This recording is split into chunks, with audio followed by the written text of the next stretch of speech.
Today on Public Research. So basically, is our entire legal immigration structure an accident? Basically, yes. After the tragic killing of a Minnesota mother by an ICE agent, we step back to examine the real immigration record of Donald Trump. The president is has his view on immigration is sort of the regular Republican politician's view, which I put in kind of staccato terminology: legal good, illegal bad. It's just that the president actually believes the illegal bad part, which most other politicians haven't. It was just BS for voters. He believes it. He's serious about that. A record that, after nearly a decade dominating American politics, turns out to be far more complicated and internally conflicted than either his supporters or detractors like to admit.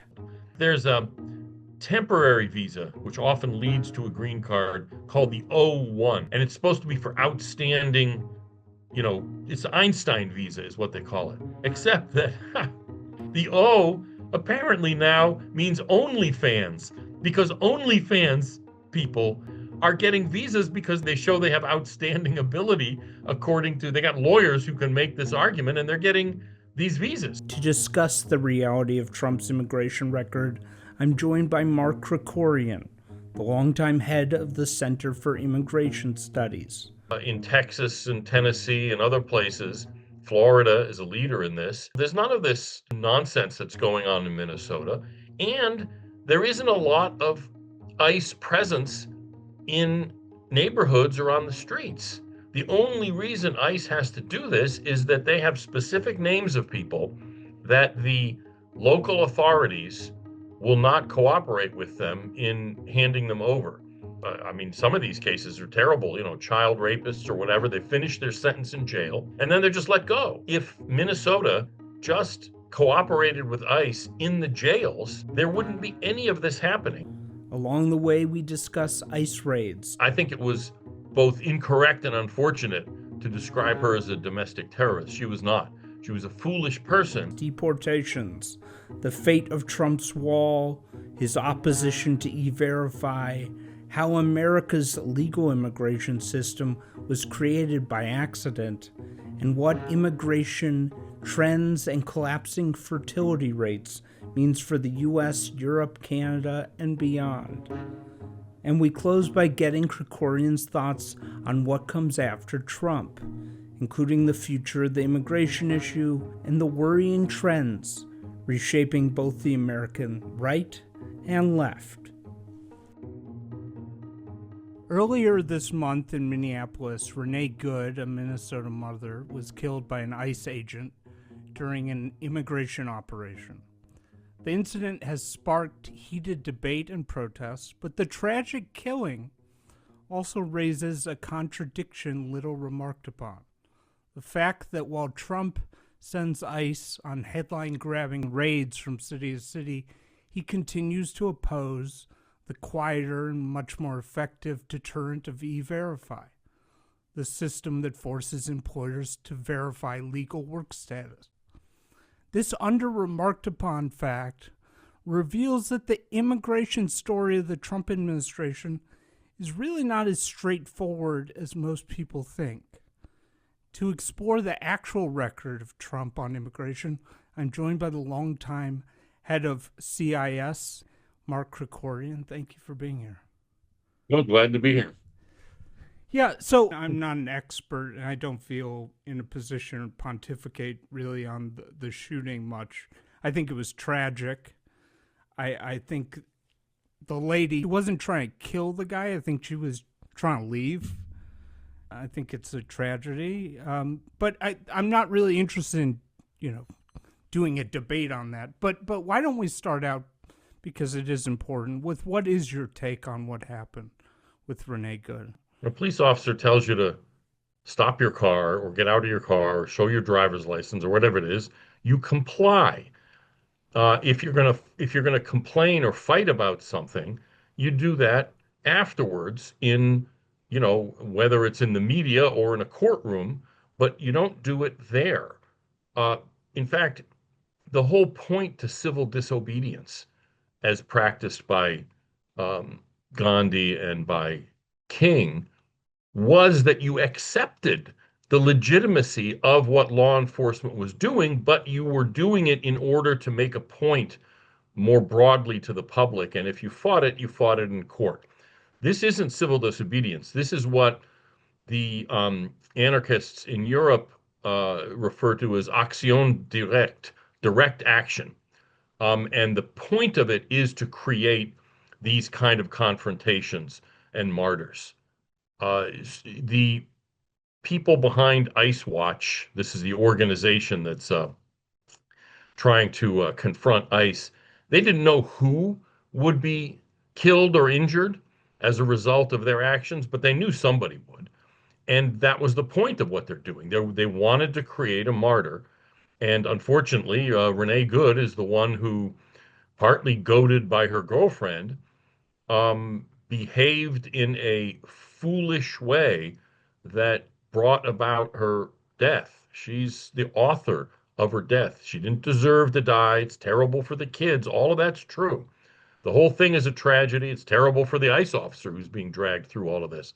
But she is the author, unfortunately, of her own death. And indirectly, Governor Walz and Mayor Fry are also responsible because they're egging people on.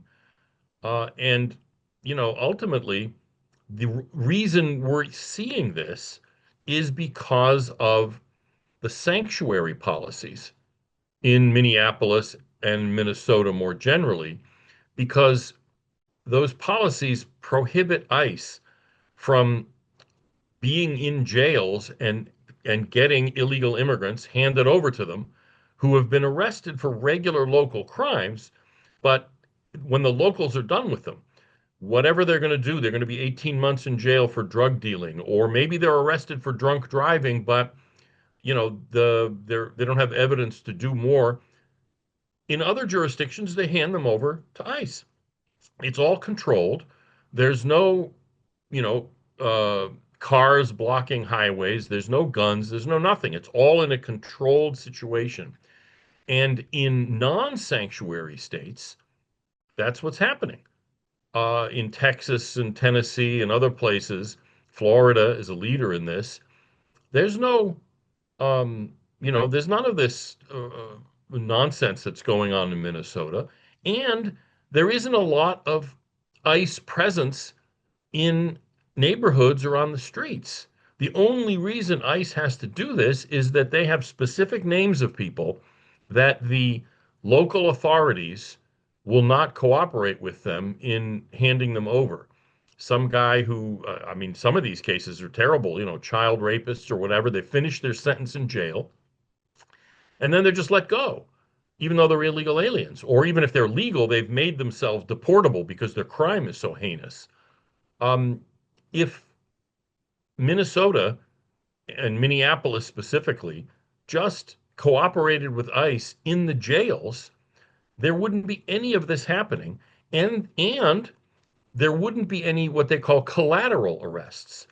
Because if you're trying to get some guy who's a drug dealer and he's re-entered illegally several times, which is itself a felony, and they find him and they pull the car over, and there's two other illegal aliens in the car who aren't drug dealers, let's say.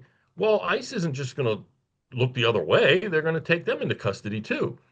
If ICE is in the jails, uh, having people handed over to them in a organized, peaceful, calm, routine way, there's no collateral arrest. So frankly, it's better for ordinary run-of-the-mill illegals not to have sanctuary policies, because sanctuaries protect criminals and only criminals.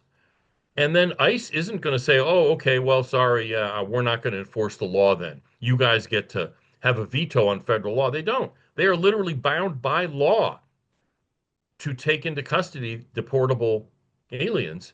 And if the local jurisdiction won't work with them, if they bar them from their jails, they have a sanctuary policies, then ICE has no choice but to go out into the streets. Now, this is something Tom Homan, the immigration czar, has been saying for a year. I would like to hear the president start talking about it this way. In other words, maybe even say, okay, Governor Walz, Mayor Fry, I'll be happy to order our ICE agents out of neighborhoods and off the streets in your state if you open up the jails and work with us and end your sanctuary policy, because then they're going to have their hands full It's- dealing with illegal alien criminals in So jails. that's the case in Minnesota, in Minneapolis. There's no cooperation. Absolutely not. They have, that's what sanctuary policies basically are, is that the jurisdiction, and this is the same thing in LA and other places, they uh, do not even tell ICE when they're going to be releasing somebody. Say he's No finished his exceptions. no, California has a few exceptions for like mass murderers or what have you. In Minnesota, as far as I understand it, and this has been the practice, no exceptions at all. And so my point here is not that Huh. they don't serve prison time if that's warranted and if they're prosecuted. It's just that they don't call up ICE and say, hey, next Wednesday at noon, you should be at this door because we're going to be releasing this guy and, you can take him into custody. That is outrageous that they don't allow that. And ICE literally has no choice but to go out and look for these guys after they've been let go.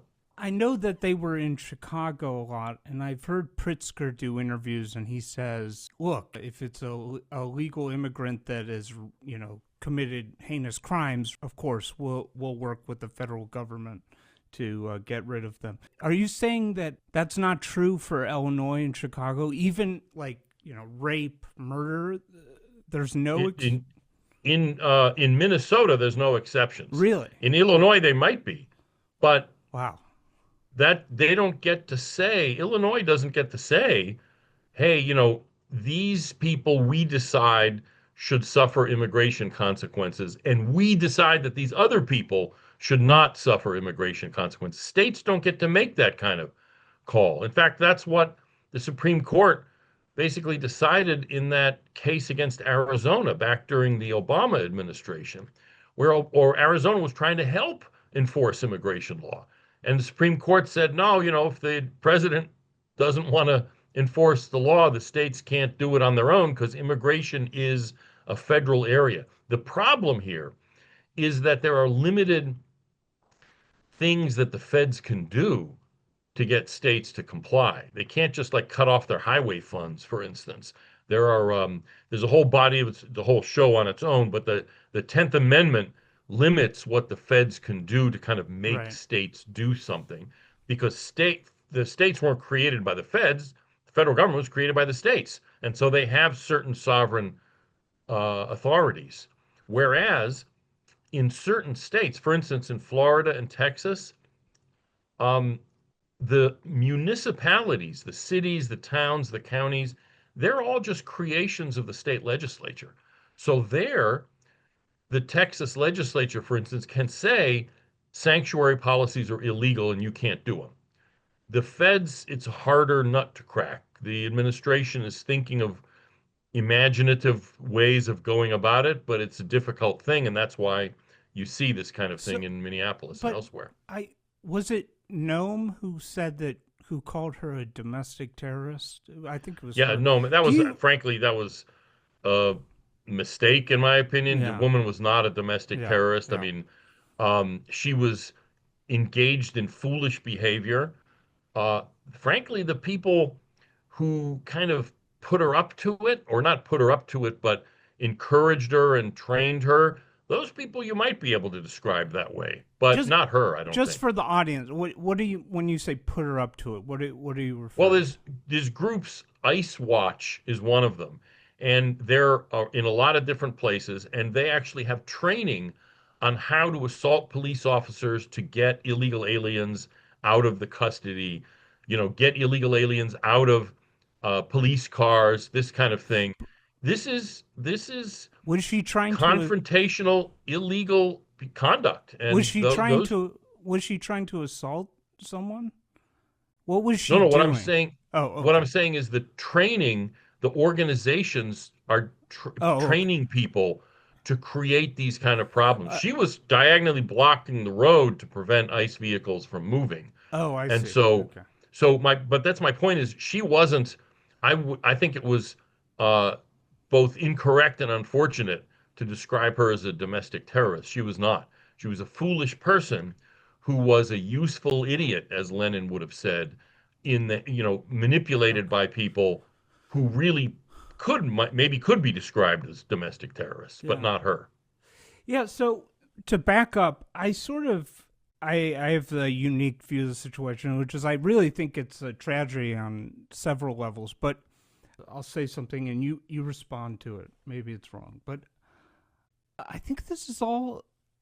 I mean, I want to ask you about the numbers, about how big these numbers are, but a cynical part of me thinks all these ICE raids, all this stuff is just a big show.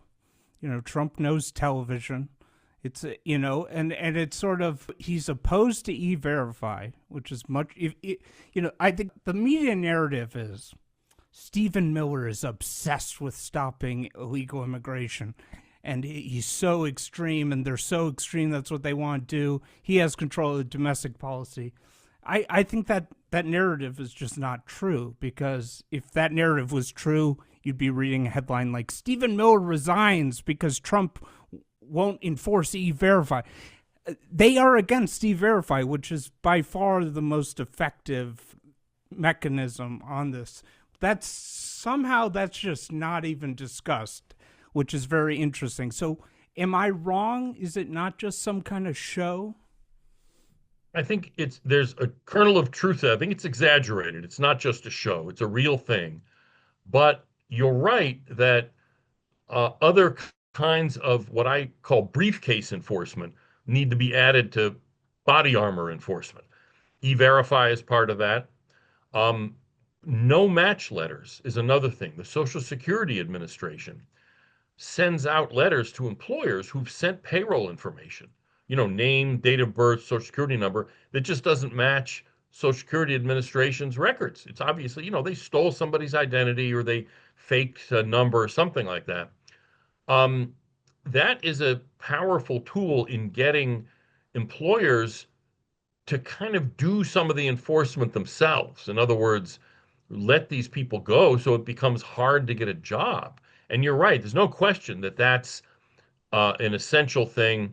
Um, the president, I wouldn't say is dead set against it, but I think he's clearly ambivalent about that kind of enforcement. He's worried, he thinks that a lot of businessmen, they can't find other workers otherwise. Or even if he doesn't buy that, there is a sense that it could be economically too disruptive and sort of get people to leave, sort of more kind of gradually, I guess. And part of it is to sort of scare people with these kind of high profile enforcement things. But there is a distinction here, and that is that E-Verify and related things, Social Security no match letters, audits of records of employers, stuff like that you can do.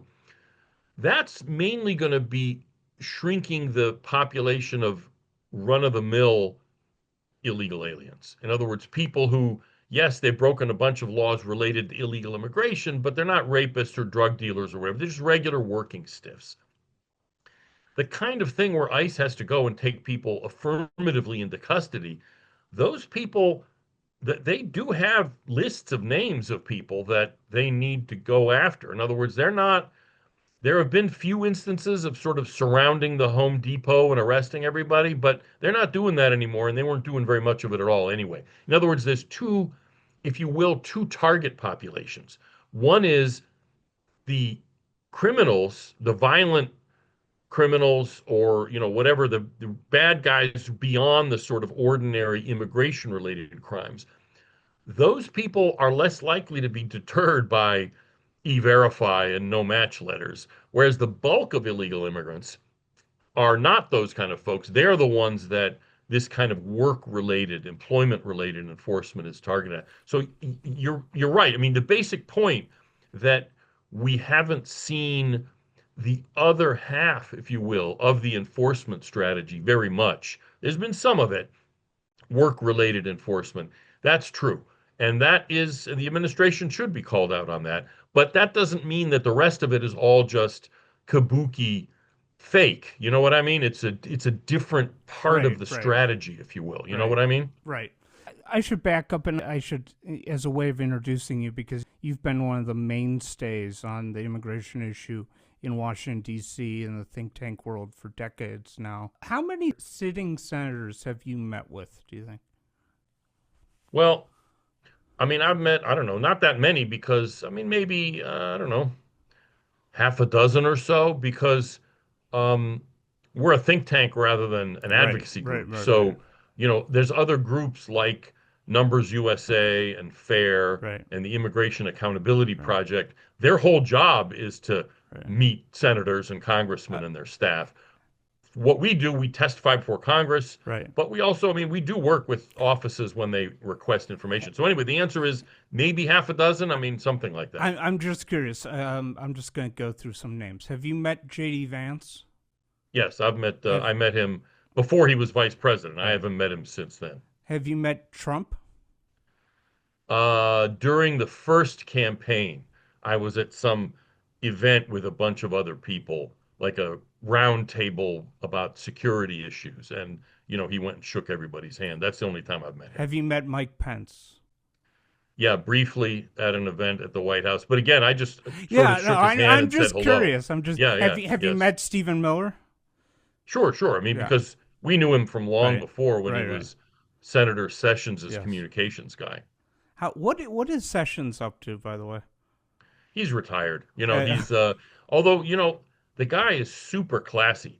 Even just on the phone privately, he never badmouths the president. He's like says, he's totally behind what the president's trying to do. The guy is, I mean, he's not just he was an Eagle Scout as a kid and he's still an Eagle Scout. You yeah, know what I mean? He is somebody that I really have a lot of respect for. and just a digression I can't resist. Trump was so angry at Sessions for recusing that he endorsed, I'll just be honest here, a complete idiot named Tommy Tuberville who ran ads where he said, "You got to be strong to be," Yeah.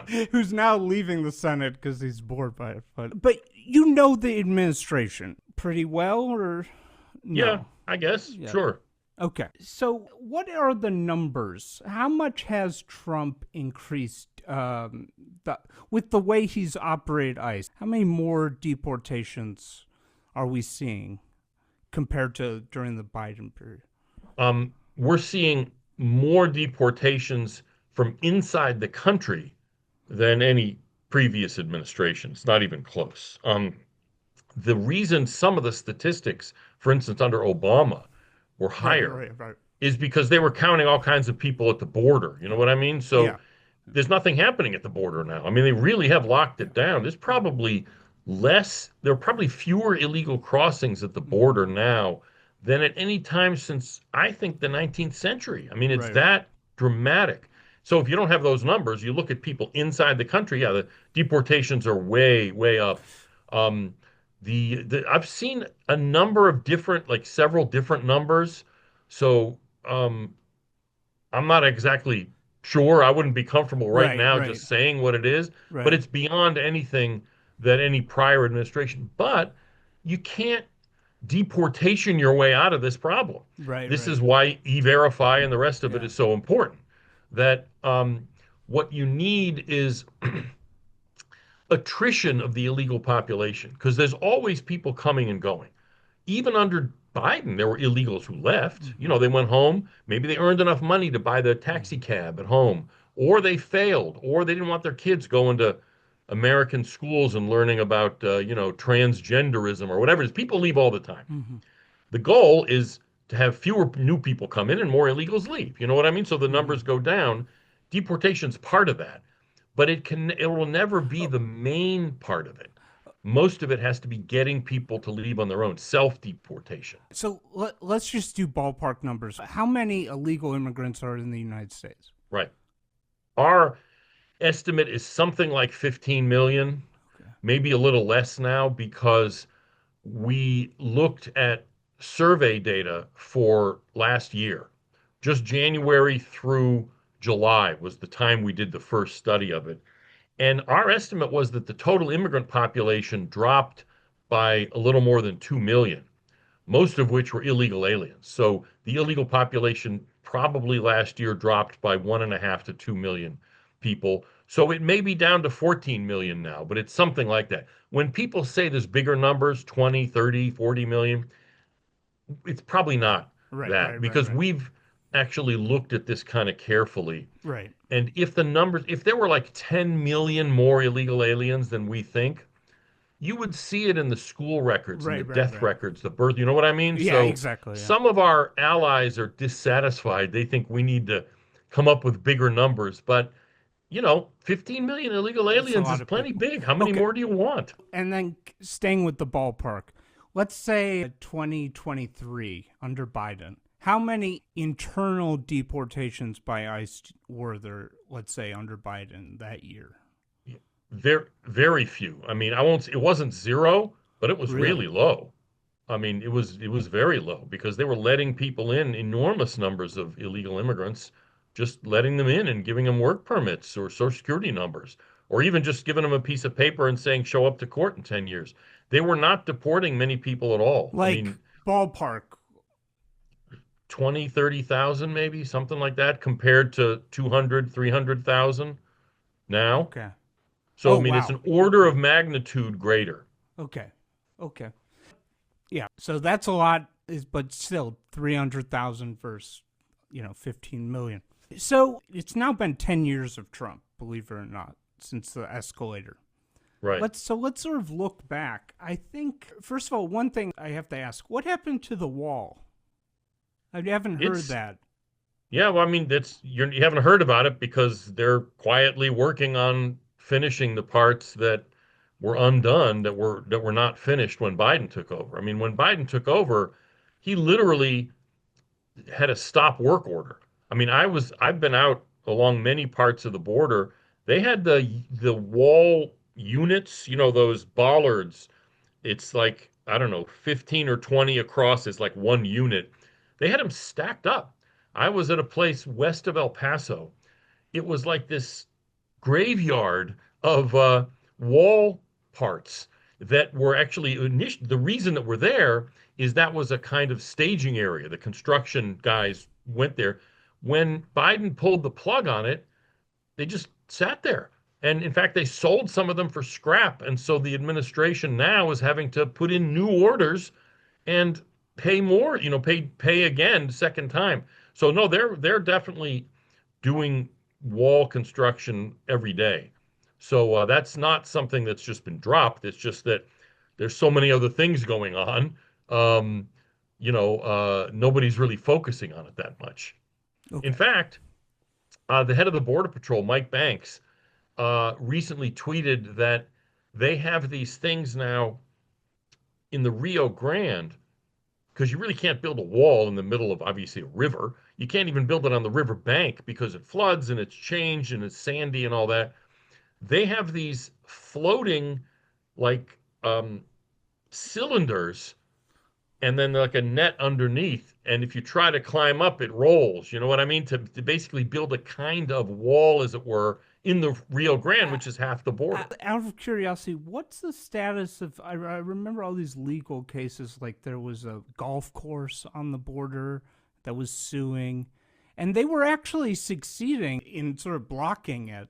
And I was shocked that no lawyer under Trump found some oh, it's now a military zone, and so No, they were. I mean, they just had to push through all of those cases. A lot of it are was they eminent done? domain. Those Oh, cases are well, I don't think gone. they're done. I think there's still stuff ongoing, but Wow. it's like eminent domain. You know what I mean? In other words, especially the Texas border, it's almost all private land.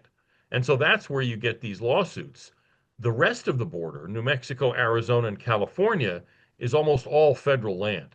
So that's not really an issue. And it was an issue in Texas. And they end up prevailing. They just have to persist. The cases were often Well, eminent domain related cases about, the compensation isn't and they're not paying me enough, that sort of thing. Yeah, They work through that. I'm Hmm? shocked by that because on trade, like he obviously has these lawyers coming up with this. He's like, okay, if you say I can't do tariffs, then I'll make it a fee, and like he has. But I'm shocked that he doesn't have a lawyer who's like, oh yeah, we're just gonna put out executive order where you're gonna declare a drug invasion. Now it's all a military zone. It's all Well, they are doing some of that. The military zone thing they are doing, but that is applying right, to federal land. In other words, they have actually reclassified various areas that the feds already own as under the purview huh, of various military bases. interesting. And the point of that is those people can then be arrested for Okay. trespassing Right. on a military installation. And it makes it, and that way the MPs can arrest them rather than having the Border Patrol to have to go. MPs can help out Border Patrol. So they're doing some of that. Right. Right. But on private land, it's just more complicated, and it should be. I mean, the government should have a, kind of harder time taking private land. But ultimately, if there's a specific and important national purpose to it, they will eventually get it, and they are, in fact, getting Okay. it. Interesting. So his record on immigration, one thing that stands out to me, and Ezra Klein had a podcast, and the title was something to the effect of the lack of, it seems like Trump has done frenetic activity, but the durability of his activity is, he really does not seem very interested in legislation. Neither is Congress. That's the thing. You know what I mean? But there's no question that's a real problem because, President AOC or President Gavin Newsom can just undo executive orders and regulations. Now, there are hoops to jump through. It's not like they can undo everything in the first day, but it's not as sticky as a piece of legislation. If you can get Congress to pass something, president signs it, Congress could undo that too, but that's a much more complicated process. So, yes, the administration is doing lots of executive action. Uh, you know, I mean, Congress, the Republicans have a two-seat majority or whatever it is now, three-seat majority in the House. How do you pass anything with that kind of narrow majority? In the Senate, they have a better majority, but they don't have 60 votes, which is what it takes to pass, controversial legislation. So I agree that I would like to see more legislative action, but you got to be realistic about how limited the ability for that is. I mean, Congress can't even pass budgets. They're lucky to name post offices, for heaven's sake. So this is a dysfunction of the legislature. And in a sense, what the administration's doing is sort of taking that for granted and trying to work around it. But I remember his first term, they had full control of all the branches. And I think it was very funny. It was like the first budget, he got like a really low number on the border. Right. And And he, that's because the Democrats in the Senate, were just digging their really? heels in. But I thought And yeah, the, oh, absolutely. okay. Yeah, yeah, no, that was all because of the Democrats. Now, Really? now look, I'm happy to criticize the Republicans, but I mean that was because of the Democrats. There's no, Okay. and interestingly, um, in 2018, the administration, this first administration, did back a bill that would have actually amnestied some of the dreamers in DACA, the illegal immigrants who came at a young age, in exchange for various other things that they wanted Yeah. related to Yeah. enforcement and reducing some immigration categories. It almost passed the House, but the problem there was not just that all Democrats voted against it, which they did, every single one without exception. It's that Speaker Paul Ryan, the Republican, who is a open borders libertarian, sabotaged the administration's efforts there. So this problem is the reason we're not getting immigration legislation is really now it's the fault mostly of the Democrats, but the Republicans have played their part too. What I would like to see, and I think it's at least possible, would be for the Republicans to say, okay, we're going to have a very limited, targeted bill. It's going to do one thing we want, and it's going to give the Democrats one thing they want. Legal, say, give green cards to the DACA people. They're already amnestied because they have work permits, but give them amnesty premium by having a regular green card that they could lead to citizenship in exchange for some important agenda item for the administration. A big one, but not everything. If the reason that doesn't happen is that every time an immigration bill ends up going anywhere in either house of Congress, it turns into what they call a Christmas tree. Every congressman says, well, I need my thing added to this. And the other one says, well, I need my bill, and it just falls apart. If the president were to say, look, I will sign a bill that does these two things, and any bill that reaches my desk that does anything more than that, I'll veto.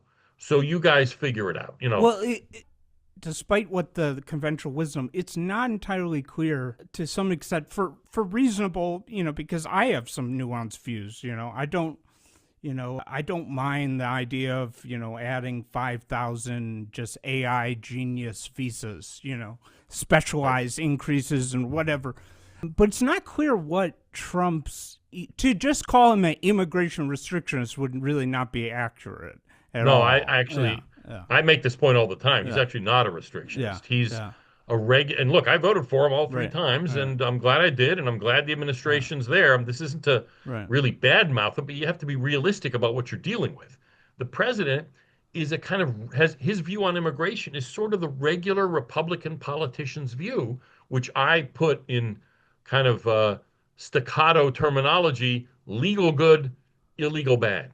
It's just the president actually believes the illegal bad part, which most other politicians haven't. It was just BS for voters. He believes it. He's serious about that. The reduction in legal overall immigration that I think we need is not something he's for. He's repeatedly said we need people to come in, this kind of thing. And he's been saying that for 10 years, so nobody can say they didn't know what he was about. The thing that gives me hope is that the next cohort of Republican politicians coming up after him really are restrictionists. JD thinks that legal immigration has to be reduced as well. Governor DeSantis, likewise, he's explicitly said legal immigration is too high. I think at this point, I'm pretty sure Marco Rubio is there as well. The State Department released some kind of statement saying that mass immigration is a threat to the Western civilization or something. It was a serious statement. Likewise in the Senate, Senator Schmidt, Senator Cotton, Senator Hawley, these guys actually want numbers reduced, not just the law enforced. Let's talk about Minneapolis actually for a second, because it's sort of an interesting story. Well, I should just say, I think one of the big problems I have with the current ICE and the DHS is I believe that, there's some people who think that immigration is an issue that there should be no debate. If you don't agree with me that we must abolish ICE, you're a Nazi. And I think that's crazy. But I also, on the other hand, believe this is an issue which should be handled in a serious way. So when the Trump administration made that, do you remember that video, ASMR sounds of illegals being deported with the sounds of chains? Do you remember that with the cartoon? Yeah, kind of. There's several things like that they did, yeah. It was pretty gross. Yeah, our whole sort of discourse has become kind of coarsened, frankly. You know what I mean? And would I like a more high-minded discourse? Sure, I would. Well, are we there? Is that even possible now? I don't know. I'm just saying, as my view is, you should be respectful of not trying to demonize, and I think it should be not a hateful, it should be a policy discussion, I don't disagree. Yeah. Let's talk about Minneapolis, because, for instance, I don't like people demonizing the Somalis, and I think that's dangerous. But on the other hand, it's not but it's sort of an interesting microcosm of what I think the issue people have with immigration, which is the fact that Minnesota voters never got to vote on, hey, there was no referendum in 1995. Hey, do you want to make Minneapolis the biggest Somali city in the U.S.? Right? It was Yeah, totally done like, I don't know, the State Department, no democratic. And do you see that as sort of a microcosm of why people are having issues with some of the immigration stuff? absolutely. I mean that same idea applies more broadly. Nobody has voted for restarting mass immigration. Even, I mean, go back. The current wave of immigration started uh, as a result of the 1965 immigration law changes, and those changes, everybody supporting them at the time. I've actually gone through the microfiche, transcripts of the hearings and stuff.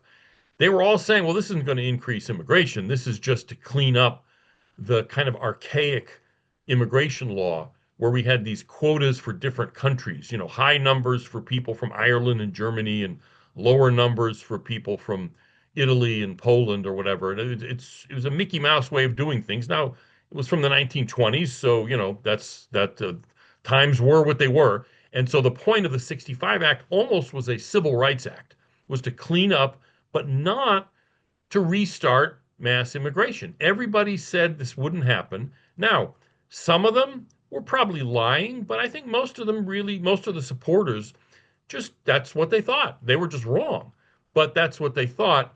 But my point is, nobody voted to restart mass immigration. Even Jack Kennedy, when he was a senator, he wrote a book called A Nation of Immigrants. That's why we use that phrase now. It was from his book.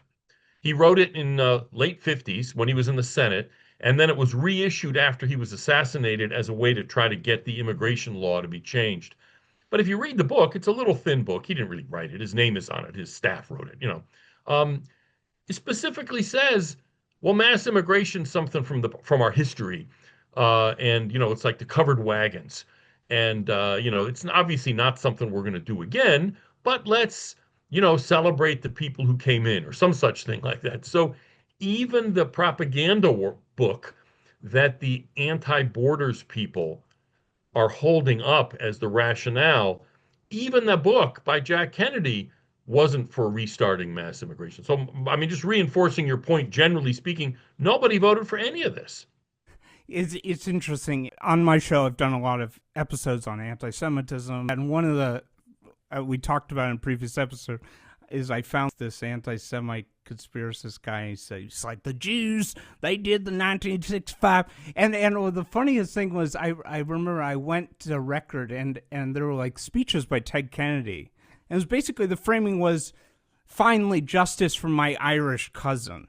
Right. And it Yes. was repealing a bill which was pretty racist, and Yeah. Yeah. talking about sort of Nordics and East European, and they really thought of it as, this is justice for my Italian, my Irish relatives.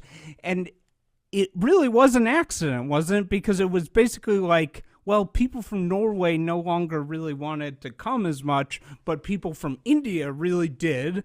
And so, Right. so basically, is our entire legal immigration structure an accident? Basically, yes, it is an accident. Um, they initially figured it would just be a handful of relatives of earlier immigrants from Italy and Eastern Europe, and that would kind of be the end of it. That's literally what they thought. That's what they said, and I think that is what they thought. That's my point here. Is I don't think this was some kind of conspiracy by Yeah. anybody, not by the Jews, not by anybody else. It was kind of like you said. It was sort of, this is to kind of honor or vindicate my immigrant ancestors, and that was both Jews and Irish and Yeah. Italians and whatever. But nobody really thought of it as restarting mass immigration. But that is pretty much what it did. It took a few years to kind of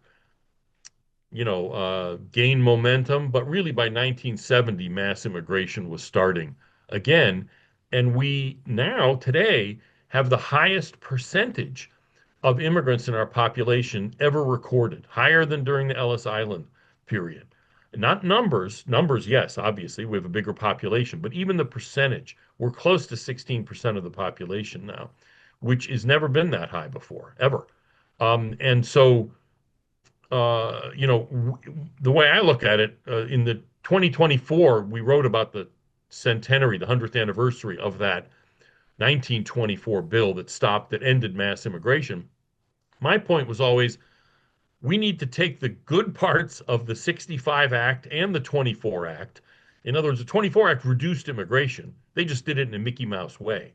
The 65 Act got rid of that ridiculous national origin stuff, but ended up not limiting immigration. So we need to limit immigration, but in a kind of even-handed way that doesn't, unnecessarily kind of prefer certain ethnic groups over others. What's interesting to me is immigration, I always thought, though, I've sort of stopped. The world of the right became a little way too crazy for me about 5 years ago, so I've sort of stepped away. I just couldn't, just too much. But my understanding was immigration was sort of the beating. It was the big issue that was behind the sort of Brexit thing, the Trump thing, the populist thing in the West, especially America, the UK. But what's interesting is when I look at Trump, I look at England. They won elections, like the Tories were in power for like 10 years. And I think they ran on reducing immigration too. And Trump, and neither Trump or the Tories actually made any fundamental, I don't think any Western country has actually made any fundamental, maybe Denmark, maybe Sweden too. But like fundamental, actually that's funny. It's the two leftist governments have actually made fundamental legal immigration change. But in the US and the UK, the right-wing governments made no changes to the actual legal system. In fact, this is funny. In the UK, when Brexit was passed, the amount of Pakistanis to the UK was like 20,000. Last year, it was over 110,000, record high. It's funny. It's like, I don't think Brexit voters knew they were voting for that. Do you have any thoughts on that? Why that? Yeah, absolutely.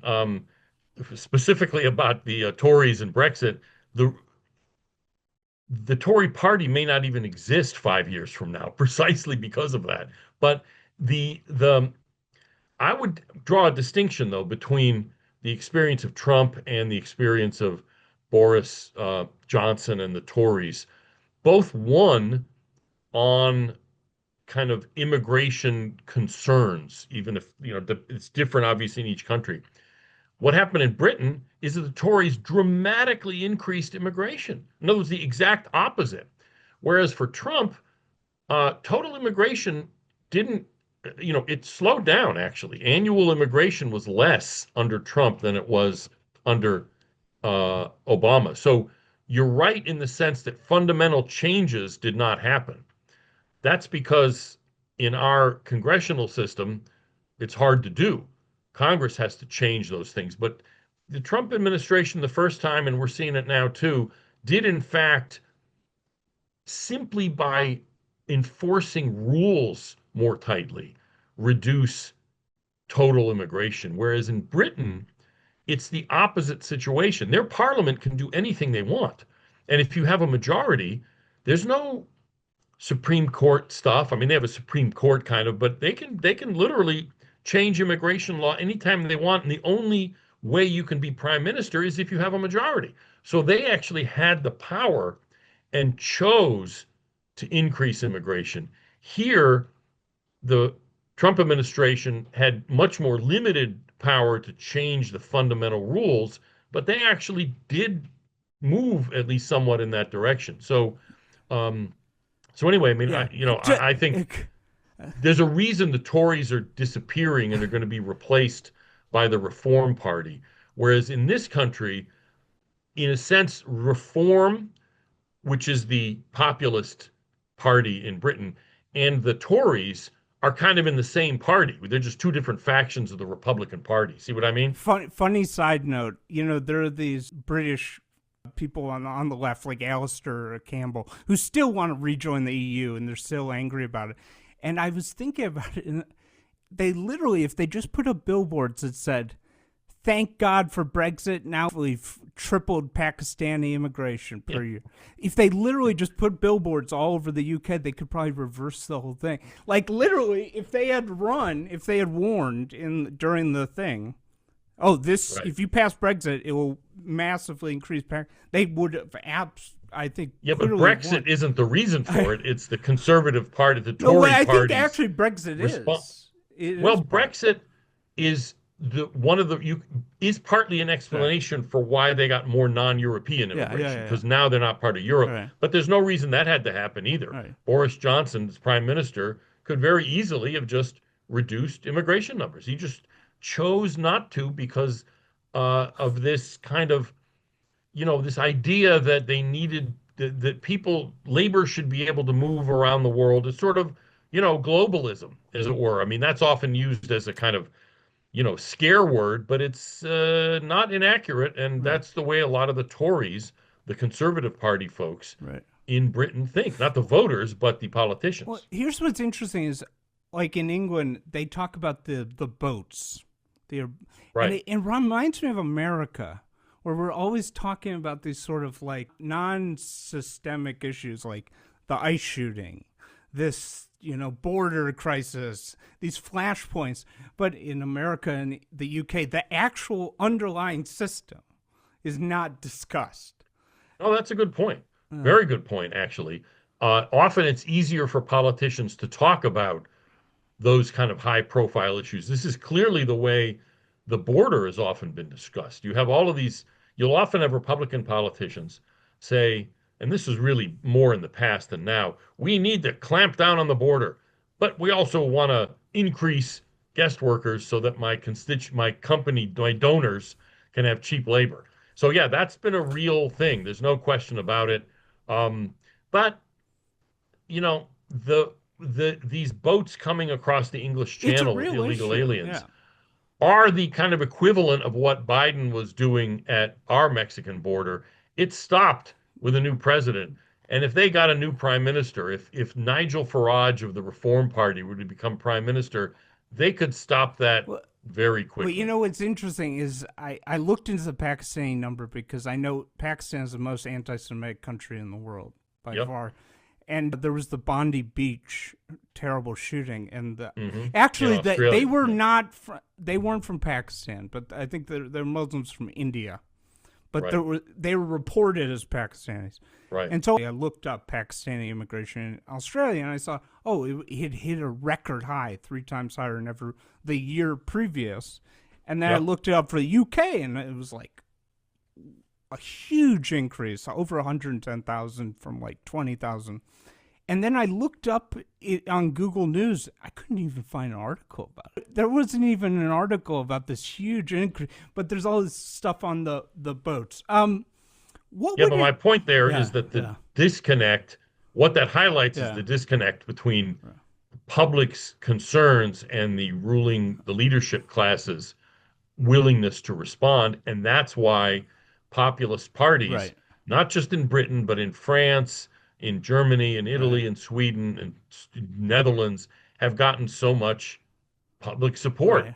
Even like in Germany, AfD, Alternative for Deutschland, they've got some unsavory elements in there, Yes, but a certainly. lot of people, even knowing that, are saying, screw Right, this. right, If the right, respectable parties right, aren't going to address our concerns, we'll even vote for guys like right, this. right, right. Well, I want to get into what your ideal system is, but first I want to talk about Canada briefly. Because obviously this is a complicated issue, right? I mean, there's good arguments on both sides.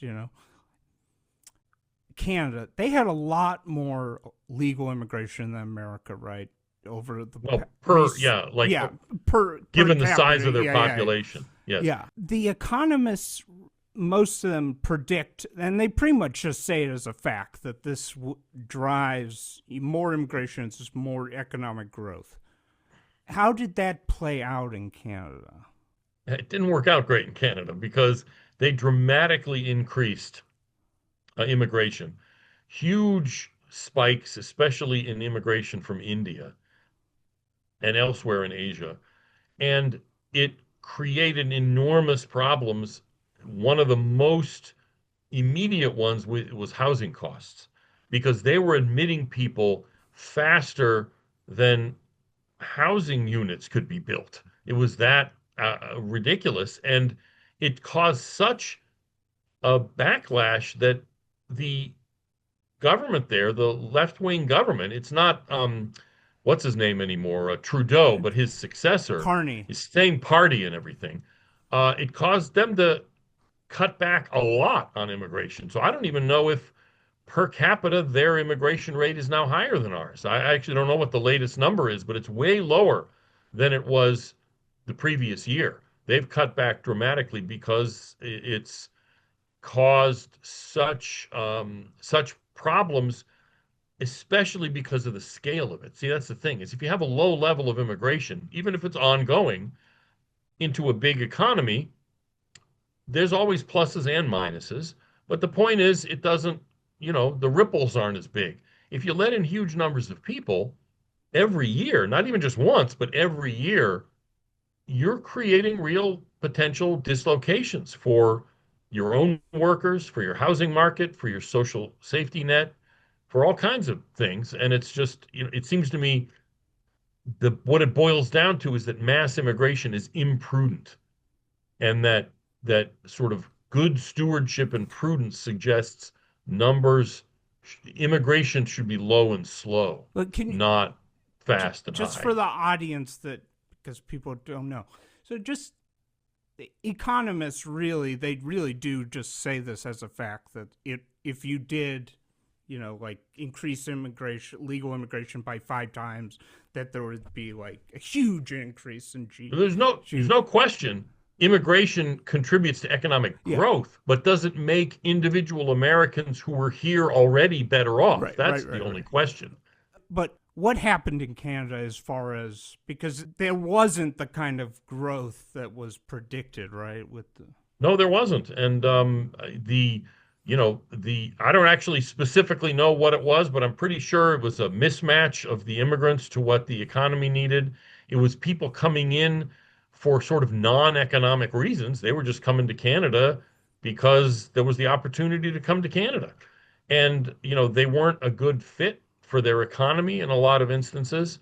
And so, yeah, they did not get really, the, even with the yeah, points, I mean, look, it's not, Canada's not my area, right, right, but right. it clearly did not have the effects that were expected. And, you know, the ordinary Canadian is saying, look, I don't care what the GDP is. I care what my GDP is. You know what I mean? In other words, Right. is it making individual Canadians who were there already better off? Because the government in a democracy should be basing its decisions on the interests of the people who are already there. And that's not been happening. Do you know Peter Zeihan? What's the name again? Peter Zeihan. I don't think so. He's a No. geopolitical analyst. You might have seen Okay. him. He's a very smart guy, but he makes this, I think, sort of crazy claim that China's done. He literally just says China's done, and it's because of this demographic stuff. This demographic collapse coming. And listen, I'm not an expert, and they could definitely be right. But now it's like becoming such a global phenomenon. It's basically going to be everywhere except Israel and Africa, Birth basically. rates. You mean Yeah, lower yeah, birth rates? yeah, yeah, lower birth Yeah. rates. So, do you have any thoughts on can societies make declining birth rates under 2.0 work? Or is it a little less clear than a lot of these like economists claim? I think there's some truth to that.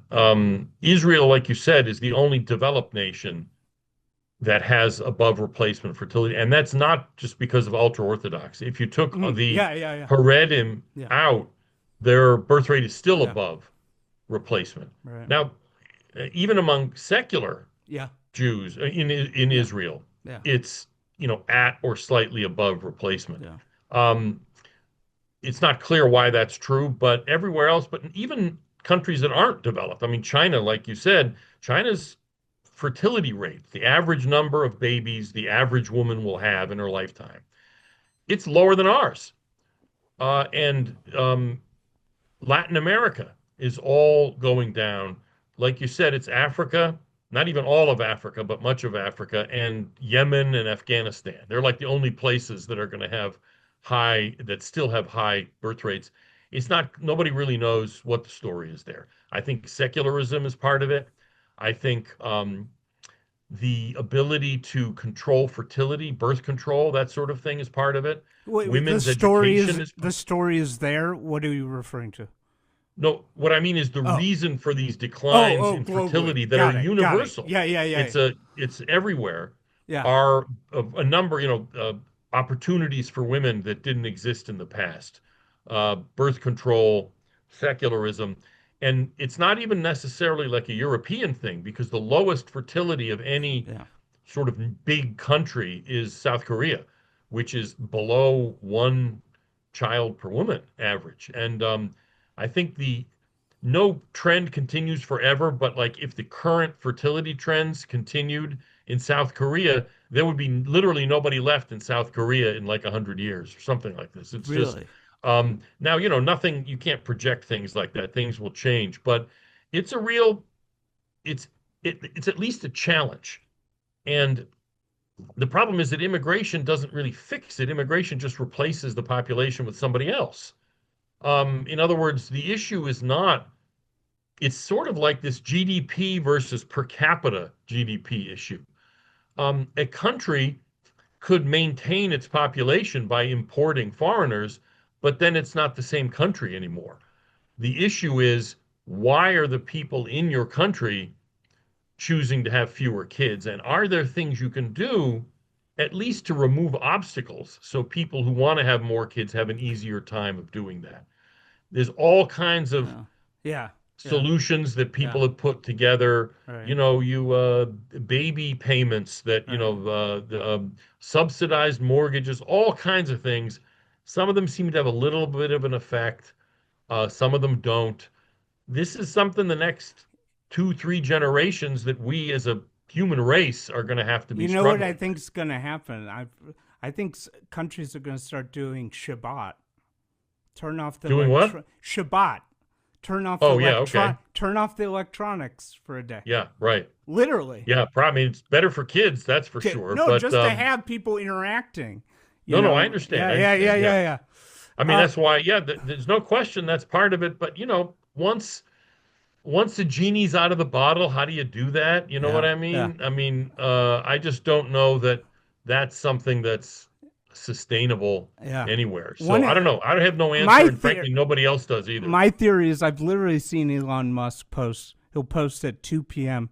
You should have kids. Have 6 kids. Yeah, yeah, yeah. And Right. then at 5 p.m. that same day, he'll post, AI will take all the Yeah, jobs. yeah, And right. it's like, do you see the Yep. connection why people might be like, how am I going to pay for 6 kids? Anyways, so what would your ideal system be? Legal immigration. If I were emperor and were writing my own immigration policy, it would not be zero immigration. It would be zero-based budgeting in immigration. So you start at zero because a country with 1/3 of a billion people that spans a whole continent and invented the modern world doesn't really need any immigration at all. But there are going to be categories of people whose case to be let in is so compelling, we should let them in anyway. And for me, what that would be is husbands, wives, and little kids of American citizens. There's not even much dispute about that, as long as it's legit. There's a lot of fraud there. But if you know, I don't know, you have a junior year abroad in Italy and you meet a girl and you want to marry her or something, of course you should be able to bring that person to the United States. And that's a lot of people. That's 300,000 to 400,000 people a year. And only half of those U.S. citizens who are marrying foreigners are themselves earlier immigrants. So half of the people marrying foreigners to bring them to the United States are native born Americans. So there's always going to be a significant number, especially in the shrunken world we have now with communications ties everywhere. So that's first part and the bulk, what I would consider of immigration is husbands, wives, and little kids of American citizens. Second is a handful of real Einsteins. Now, there are different, how would you describe an Einstein? There's different ways you could set the bar higher or lower. I would set it pretty high.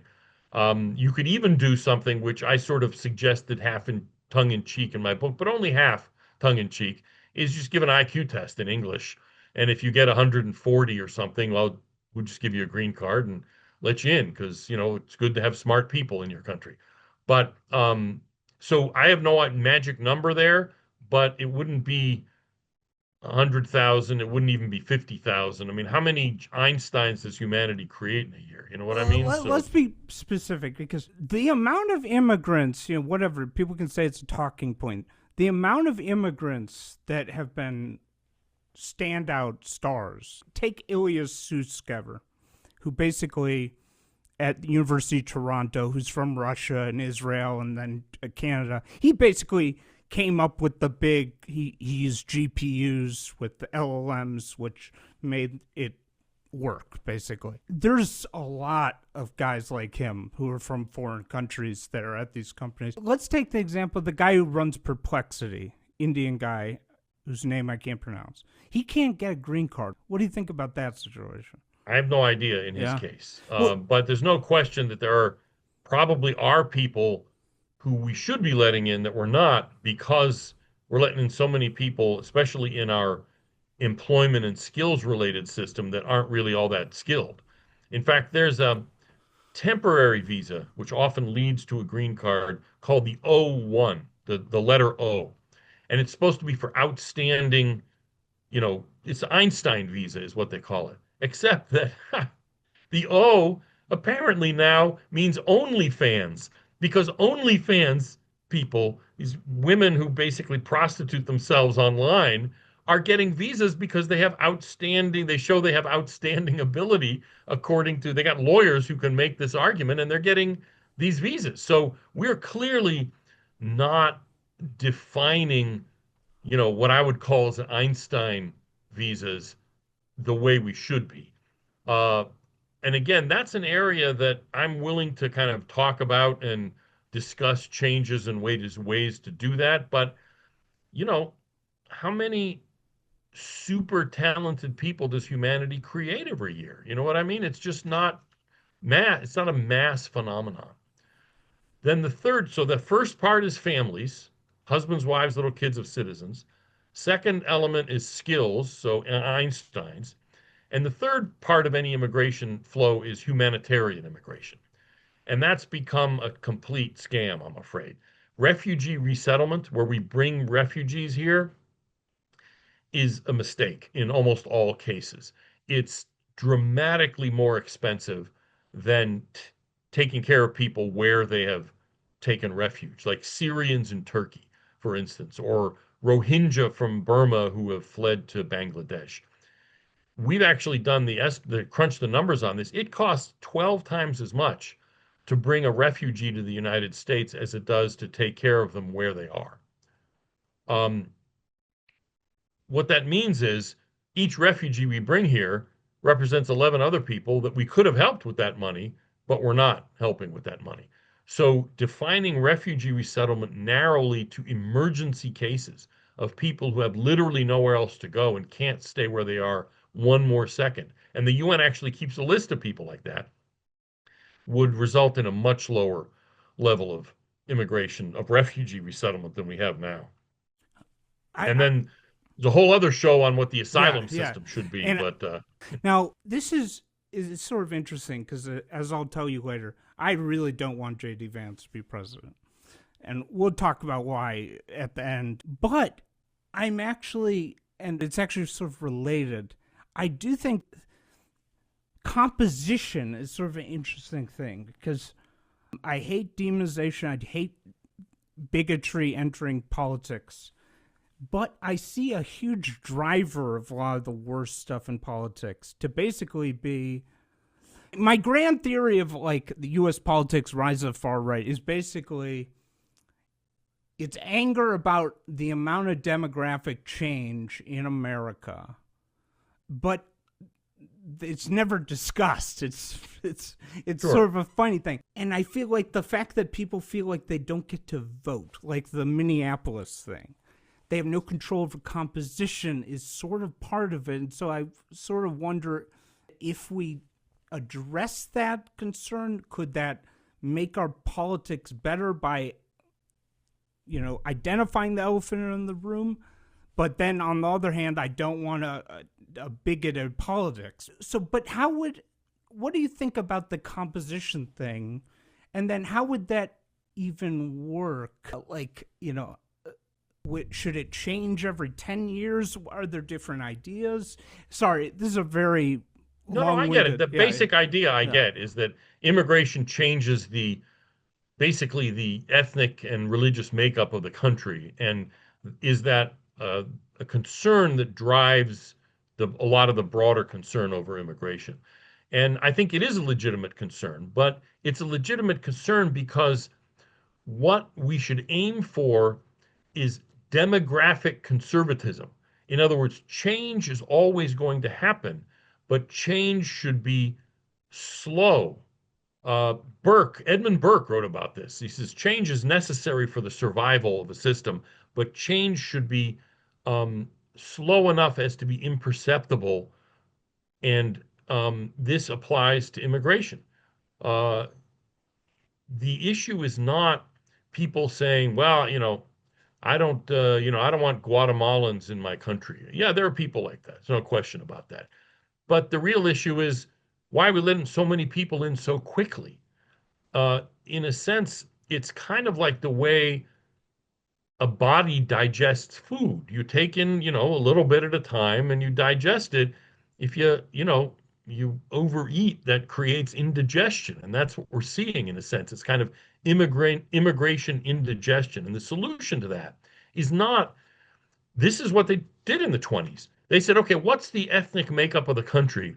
And let's have immigration be, match that ethnic makeup. That, first of all, was kind of dishonestly done. But the whole idea is false, in my opinion. The goal should be low numbers, but no ethnic yardstick used to measure people. Because if numbers are low, it doesn't matter that much. You don't have the level, you don't have the rapidity of change. If Minnesota had 2 Somali families in it, it wouldn't make any difference at all. They would, like it or not, have to assimilate to the Minnesota nice norms that surrounded them because there's so few of them. You let in 80,000 Somalis, all living, most of them living together in Minnesota, that creates a totally different dynamic. And so the goal should be low numbers. Numbers are everything, not ethnic composition, but numbers. Numbers are low. The rest of it can take care of itself. See, I mean, this is very sensitive, and I think it should be sensitive because I'll just keep saying I do not want to demonize people. But You don't have to apologize yeah, to yeah. me. But Let me just say, if I was Australian, I would say I don't think we should be bringing in record numbers of Pakistanis, given, and it's difficult to talk about. After October 7th, there was a bunch of Australians with migrant backgrounds, a lot of them Pakistanis, shouting "Gas the Jews" outside the Sydney Right. Opera House. Sure. And I think it's okay for someone in a society to say, you know what, I'd rather you take 70,000 Poles than 70,000, rather take in 10,000 Pakistanis and then 60,000 Poles rather than 70,000 Pakistanis. Right, right. So, but it's how do you balance that? How do you put Yeah. that? Yeah. I'm not sure in yeah. a democratic Yeah. society you can do Yeah, that. maybe. You can. There's, like I said, one thing Yeah. is you just reduce numbers across the board. Right, right. But the other thing is there is a certain element, a certain ability, I think, to screen out. In a sense, it's sort of cultural vetting. In other words, you're not vetting for whether they're terrorists or not. We're doing that anyway. We don't do it very well, but we do that. Everybody accepts the legitimacy of that. But, the issue is not so much just the terrorists, it's the kind of broad community that supports that people who would not themselves be suicide bombers, but think it's okay if you want to kill Jews in a pizzeria in Israel and be a suicide bomber. They're not going to do it, but they're like, yeah, that's probably okay. You want to keep people like that out too, obviously. There are things you can do. Nothing's perfect, but you can screen out pre-modern or anti-Western, anti-liberal views to some degree. You grill people, you interview them all, and you grill them. Do you think, uh, people who leave your religion should be punished? Do you think women should be able to walk around with their heads uncovered? In other words, and you shoot questions at them one after the other. We're going to publish something tomorrow on Afghans in the United States, sort of a socioeconomic profile.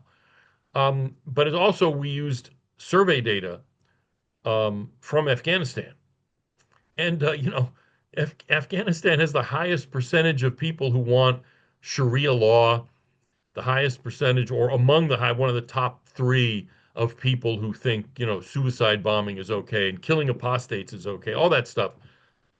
Yeah, you don't want people like that. But there are also going to be people from, say, Pakistan who don't believe in any of that.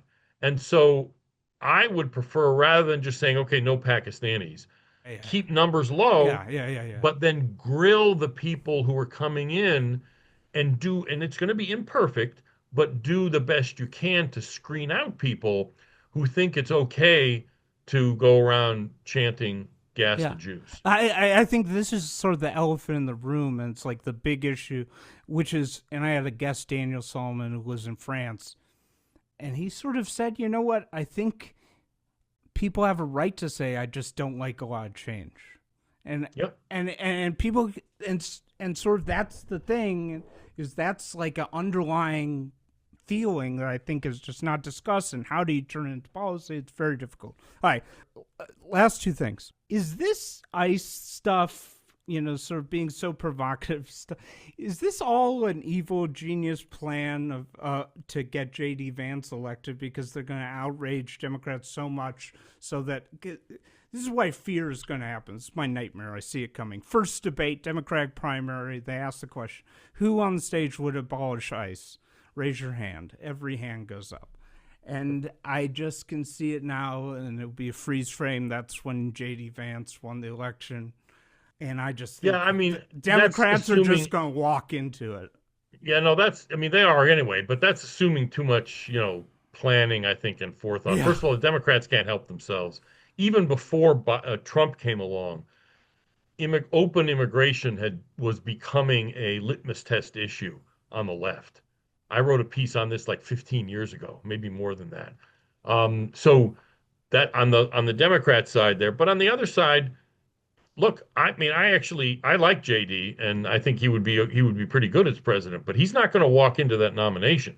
Rubio has really, raised his profile dramatically, and there are going to be there's going to be a real primary fight over this, over who's going to succeed Trump. And frankly, there's 3 years that Trump could get pissed off at people. And, if he, for whatever reason, decides he no longer likes JD or no longer likes Rubio or whatever it is, he could immediately turn on them and change the whole nature of the primary race. Oh, so do you think Democrats are all going to just abolish Most of them, I ICE? mean, there's going to be an attempt to kind of moderate by a few people. I just don't think they can.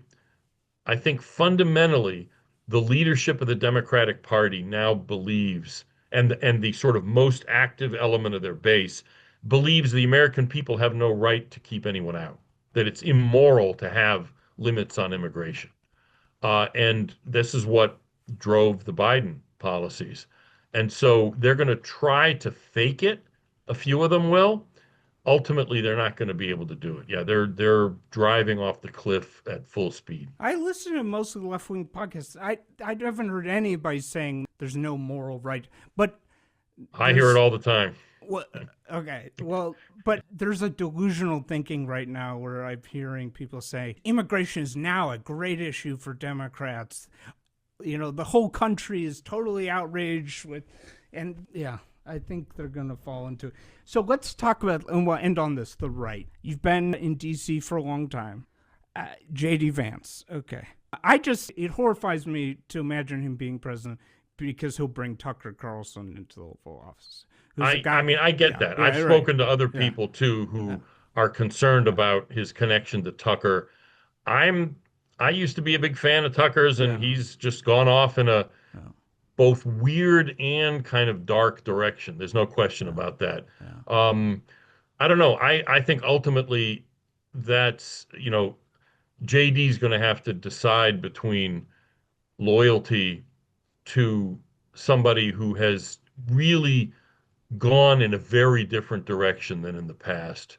And who knows? I mean, I don't know. I mean, look, I've met him, but I mean, we don't take hot showers Yeah, together or yeah, anything. I right, can't right, right, speak for him, but right. I think ultimately he's gonna have to kind of move and will move beyond Tucker, I think. I mean, I'm deeply disturbed by trends on the left too. I mean, Gen Z.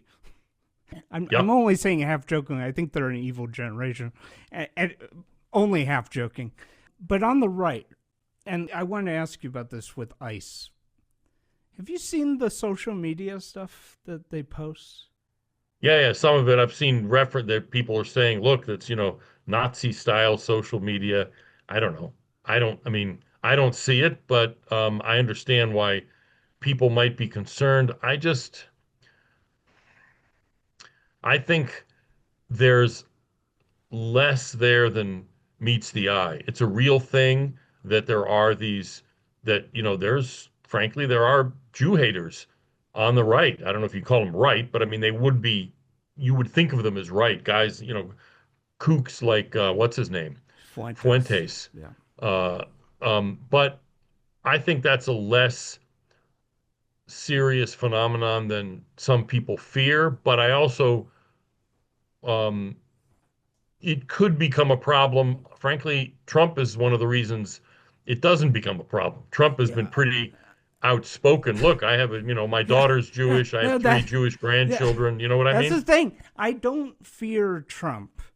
Trump does not concern me. The people that follow Trump Right, right. No, I scare. understand. Yeah, Yep. yeah, yeah.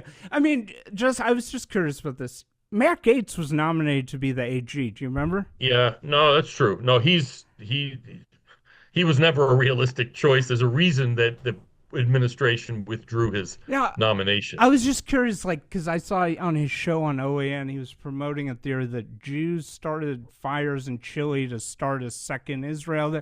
And I was thinking Yeah. about it. This guy was going to be the AG. I mean, does that scare you? What? Uh, Yeah. it it the the phenomenon broadly scares Yeah. me. We've Yeah. got people on Yeah. the Democratic Party Oh, like yeah. this too. Yeah. And, my sense is they're frankly far more closer to the center of power on the left than they are on the right. They exist on the right. And that's unfortunate. Yeah. Yeah. But they don't really exist in the voter base of the right. The right is still basically, um, you Right. know, Right. uh, not kind of, I mean, anti-Semitism is a kind of weird foreign thing for the American right. This isn't like the European Yeah. right where it's a whole different phenomenon over It's there. just getting I mean, Candace Owens, it's Oh, like, it was, yeah. I think she's mentally ill, frankly. In other words, I literally it's think getting, I think it's a yeah. postpartum thing. I think, because I had met her one time before she had her first baby, Yeah. and she didn't seem like a Mm. kook then. I think there's some physiological and psychological She has a changes that happened manic, to she her. has a real Yeah, manic energy. I mean, now it's Charlie Kirk is a time traveler. Yeah. Did you see the Oh, latest yeah, thing? no, no. Yeah, I mean, this She is, talks to, she yeah, sees stuff in dreams. And this is the thing I don't understand. And I want your diagnosis. So, like, Tucker is sort of done, he's done with immigration. It's just he's going after the Jews and, putting on Holocaust deniers and, yep. you know, I mean, not only putting them on, but oh, not grilling them. I mean, you should be yeah. asking them basic questions. He wasn't doing that. Uh, That's what disturbed me. I mean, Fuentes is a complete scumbag, in my yeah. opinion, and I've actually heard of him Oh, before he broke out into the broader public. But for better or worse, mostly for worse, he's a public figure. So having him on the show is not a bad yeah, idea. yeah. Piers Morgan, I think, had him on the show.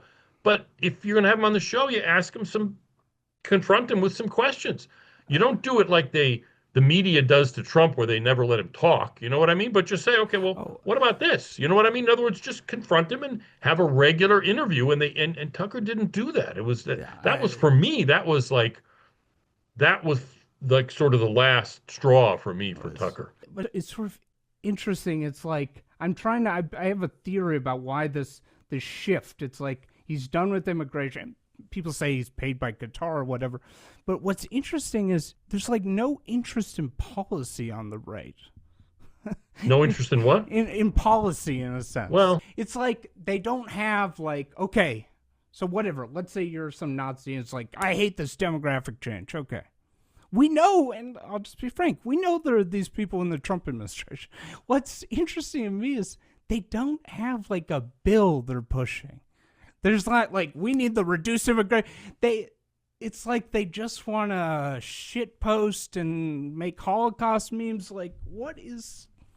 Yeah, well, I mean, that's some people have a frivolous approach to politics. There's no question, and I would like to see. I agree that I'd like to see a more sort of serious approach to politics. Unfortunately, Trump isn't the reason for this, that we've gotten into this kind of reality show politics. He's a response. He's a symptom to what has been going on. Our leadership classes, whether it's government, business, academia, the media, they basically forfeited their own legitimacy. That's the only reason a guy like Trump could have gotten elected back in 2016. Even the primary, you had 16 candidates or whatever it was, 15 other candidates, Republican candidates back in 2016. People with long experience in government, real credentials. But the leadership of not just our country, but of the West in general, have screwed up so spectacularly, especially since the end of the Cold War. They haven't, sort of pivoted and changed their approach.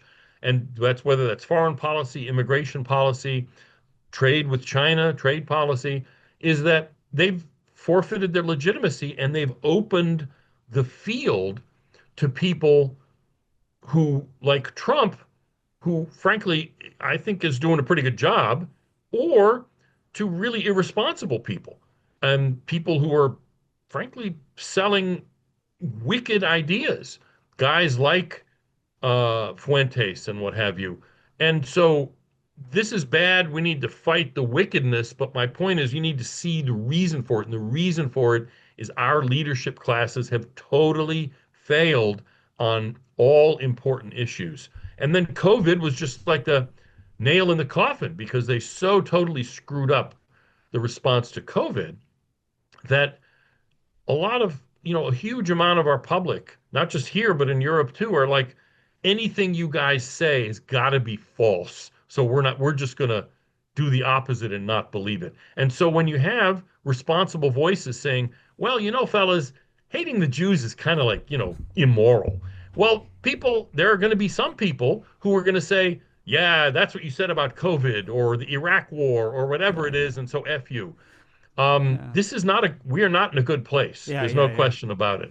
Do you want to know my theory about what's going on with the anti-Semitism? Sure, quickly. Yeah, quickly.